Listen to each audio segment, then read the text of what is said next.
বাংলাদেশের ফুটবল যেখানে প্রতিনিধিত্ব করা হয় সেখানে কিন্তু আমি ছুটে আসি এইভাবে দেশের প্রিয় সাজ সেজে। আজকের ম্যাচ শতভাগ শুধু আমি টাইগার আকাশ না, 18 কোটি বাঙালি কিন্তু প্রত্যাশা করে আজকের ম্যাচ জয়লাভ করে কিন্তু ঘরে ফিরবে ইনশাল্লাহ। আমরা সবাই নরসিংদী থেকে আসছি, আমরা নিজ মাঠে খেলা দেখার জন্য, উপভোগ করার জন্য সবাই একসাথে আসছি। আমরা সবাই ভাই ব্রাদার ফ্রেন্ড সার্কেল সবাই একসাথে 15 জন আসছি খেলা উপভোগ করার জন্য।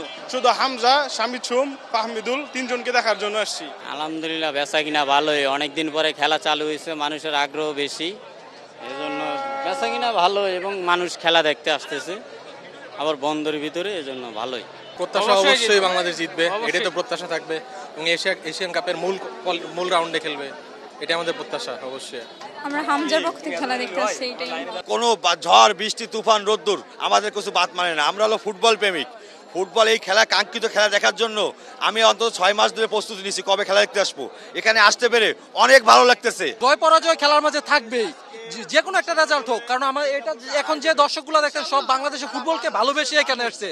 আমি সৌদি আরব থেকে 19 দিনের ছুটি নিয়ে আমি আসছি শুধু খেলা দেখার জন্য, শুধু বাংলাদেশকে ভালোবাসি বইজা খেলা দেখতে আশাবাদী যে আজকে আমরা জয় দিয়ে মাঠ থেকে ফিরবো ইনশাআল্লাহ। 3টার উপরে গোল হবে ইনশাআল্লাহ, ইনশাআল্লাহ পারবে বাংলাদেশ, পারবে ইনশাআল্লাহ, আমাদের নিরাশ করবে না বাংলাদেশ। আমাদের প্লেয়ার সবাই স্কিলফুল প্লেয়ার, যে কেউ গোল করতে পারে, কিন্তু আমরা বেশি আশাবাদী হামজা আজকেও একটা হেডে গোল চাই।